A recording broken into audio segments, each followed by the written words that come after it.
પાટીદારની જેમ ક્ષત્રિય સમાજના કેસ પરત ખેંચવાની માંગણી ગુજરાત રાજ્ય રાજપૂત સંસ્થાઓની સંકલન સમિતિની માંગણી છે। ક્ષત્રિય અસ્મિતા આંદોલનના કેસો પરત ખેંચવાની માંગણી છે। પદ્માવત ફિલ્મ રિલીઝના વિરોધમાં થયેલા કેસ ખેંચવાની માંગણી છે।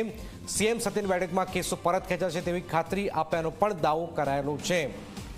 તો પાટીદાર સમાજ બાદ હવે ક્ષત્રિય સમાજે પણ માંગણી કરી છે કે પદ્માવત ફિલ્મ વખતે જે વિરોધ થયો હતો એના કેસ પરત ખેંચવામાં આવે। હિતલ અમારી સાથે જોડાયા છે। હિતલ, ક્ષત્રિય સમાજે હવે માંગણી કરી છે, શું માંગણી છે ખાસ? જી જનક, ચોક્કસ એવું કહી શકાય કે જે પ્રકારે પાટીદાર અનામત આંદોલન વખતેના કેસો સરકારે પાછા ખેંચવાની જાહેરાત કરી, એ જ પ્રકારે ક્ષત્રિય આંદોલન દરમિયાન જે કેસો થયા હતા એ પણ પરત ખેંચવા જોઈએ।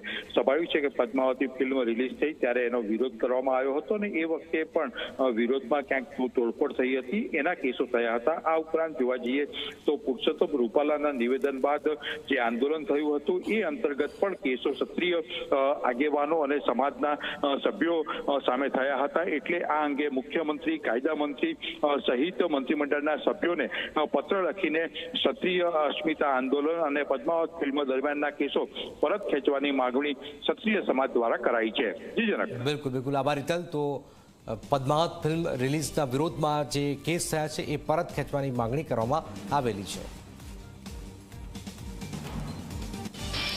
કચ્છમાં વિવાદિત નિવેદન બાદ પૂર્વ